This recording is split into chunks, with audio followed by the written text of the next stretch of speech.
mundong ginagalawan ni Janice. Magulo, maingay. May tawad pa man, tawaran mo na ma'am. Pero dahil siya'y deaf o hindi nakaririnig, ang mundong ito'y tahimik.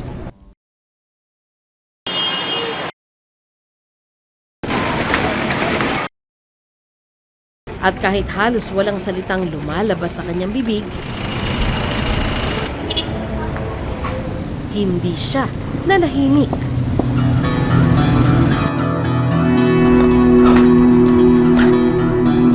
Noong natutulog po kami, napansin kong may humahawak sa dibdib ko. Every night, ganun. Tinatouch ang ari ko. May iba pang bumasag ng kanilang katahimikan tulad ni Mia. Dinala nila ako sa bakanting bahay. And then hiniburan po nila ako. Nagsalita na sila. Oras na para makinig tayo sa kanilang kwento.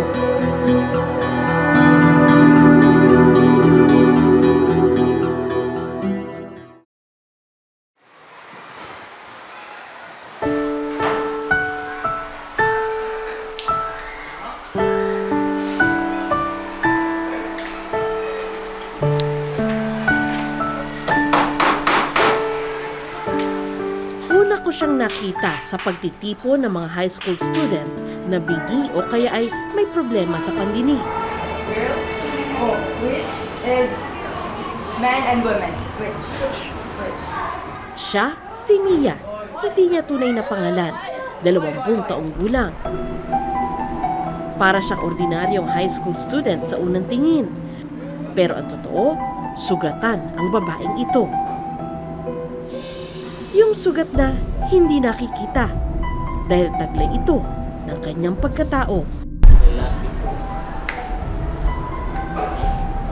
Nag-ask permission ako sa nanay ko na maglaro sa internet cafe.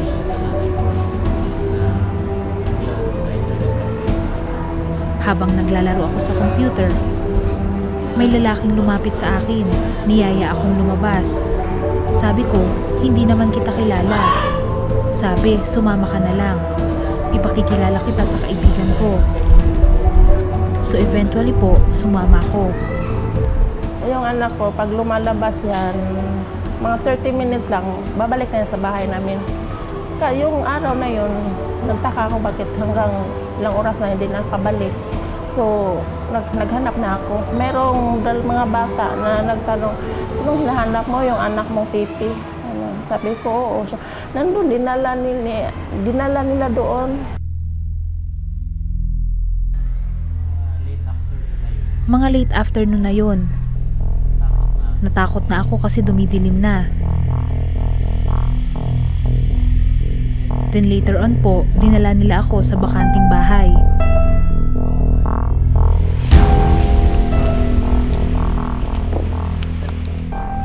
Sa edad na 17, naging biktima ng gang rape si Mia. And then hinubaran po nila ako. Yung iba po, hinalikan ako.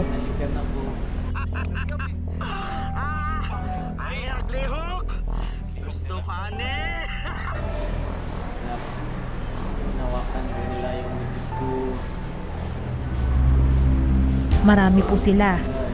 Ayun! Nakasamba kita! Bakit Miss?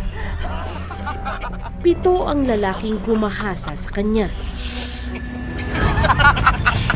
Nang maramdamang natunto na sila, kanya-kanyang takas ang mga humalay kay Mia.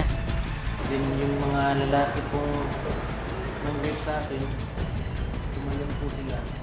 Yung 2 lalaki nagtalunan po sila sa wall. Di nakita ko na lang yung 2 lalaki na tumalon sa parel. Pag nakita ko yung 2 lalaki, tinatakbo ko talaga yung anak ko kasi parang wala na siyang lakas. Anak! Yun sa kanila! Yun sa kanila! Yun sa kanila akong anak! Normal! Magbayan mo! Magbayan mo! Wala na akong nagawa kasi Iyak lang ako ng iyak. Hindi madali para sa lahat ng biktima ng pangahalay na lumantad at magsampa ng kaso. Paano pa kaya kay Mia na gumagamit ng sign language? Sa tulong ng grupong Philippine Accessible Disability Services Inc. o PADS, nakapagbigay ng testimonya si Mia sa korte noong nakaraang Oktubre.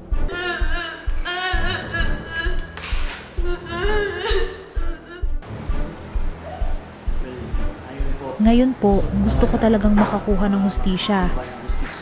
Oo. This time po, naging mas matapang ako na na-fight ko yung nangyari sa akin.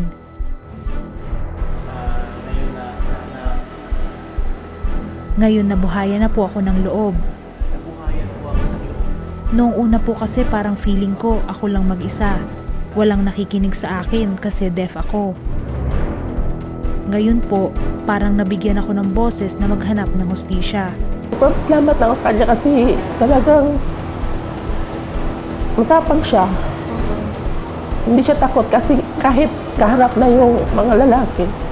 Bilang nanay po, paano niyo naman po siya tinutulungan? Dahil sabi niya, apektado pa rin siya, no? Hanggang ngayon,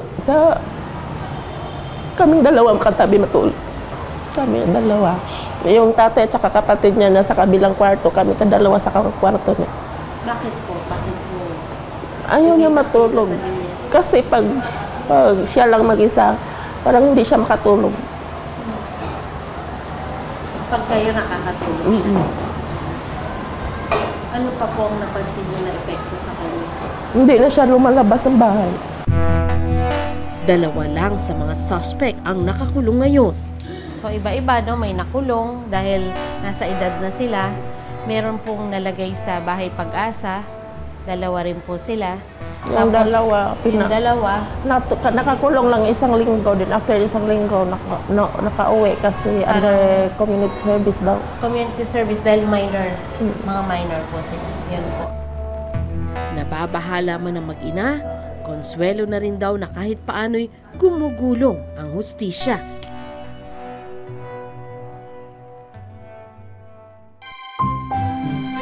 Sa opisina ng PAD sa Cebu, nakilala ko ang iba pang staff at volunteer ng grupo.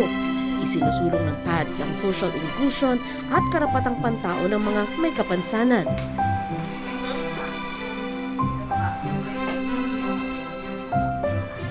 Ang Break the Silence Project ng grupo ay nakatuon sa mga deaf persons na biktima ng pang-aabuso.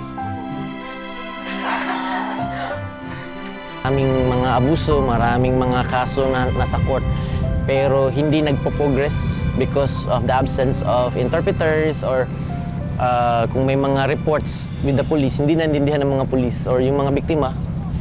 Hindi sila nakapagsalita or naabuso sila paulit-ulit because yung mga abusers nila knows na hindi na pag naabuso sila, hindi naman sila nakakapagsalita o hindi naman sila nakakapagsigaw.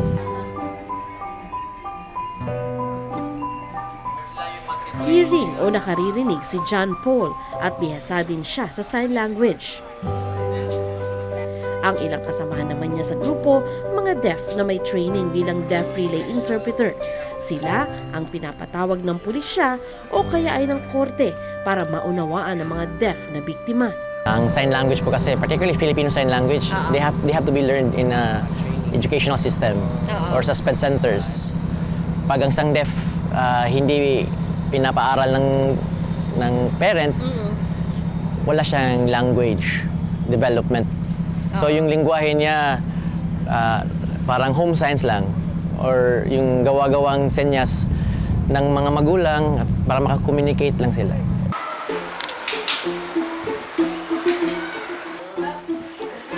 Sa high school para sa mga deaf persons sa Cebu, nagpunta ang PADS para magturo sa mga estudyante kung paano pangangalagaan ng kanilang sarili. I'll be discussing about the body parts. So, ready? So, who can see your part? Isa sa itinuro nila sa mga bata ang pribadong mga bahagi ng katawan ng tao at kung paano ito pangangalagaan. Serious. Because right nyo yan as human being to know your parts, your body parts. It's not bastos, not bastos. Itinuro din sa kanila ang kanilang mga karapatan. Sa pamamagitan ng isang animated film, itinuro kung paano sila makakaiwas sa sitwasyong maaari silang mapagsamantalahan ng iba. Dito ko rin naobserbahan ang trabaho ng isang deaf relay interpreter na malaking tulong sa mga biktimang maharap sa pulis o kaya ay sa korte. Si JP ang nagiging tulay sa pagitan ng deaf at ng hearing person. Si Karen naman ang nagiging tulay sa mga deaf persons na hindi pa bihasa sa Filipino Sign Language. Deaf relay interpreter ang tawag sa kanya. Ginagamit nito ang kanyang kilos at facial expression para mas maintindihan ang kanyang kausap. Yung deaf relay interpreter, what they do, they are deaf persons, no? They're highly skilled in communicating in Filipino Sign Language. And since deaf sila, natural sa kanila yung sign language. So when they meet with a deaf person na uneducated, so they try to understand each other or devise a communication using natural gestures. So doon nakakaintindihan tayo. Bahagi ng programang ito ang paghimok sa mga kabataan na ibahagi sa PADS kung meron silang masamang karanasan na hindi nila masabi sa iba. Laking gulat ko na hindi bababa sa 10 kabataan ang nagpaiwan sa classroom para ibahagi sa unang pagkakataon ang kanilang karanasan. Ano man ang bumabagabag sa loob nila ngayon, napagdaanan na ni Janice, project officer ng Break the Silence project ng PADS. Biktima ng sexual abuse si Janice at mapait man ang kanyang karanasan, ito raw ang naging daan para makatulong siya sa kanyang kapwa.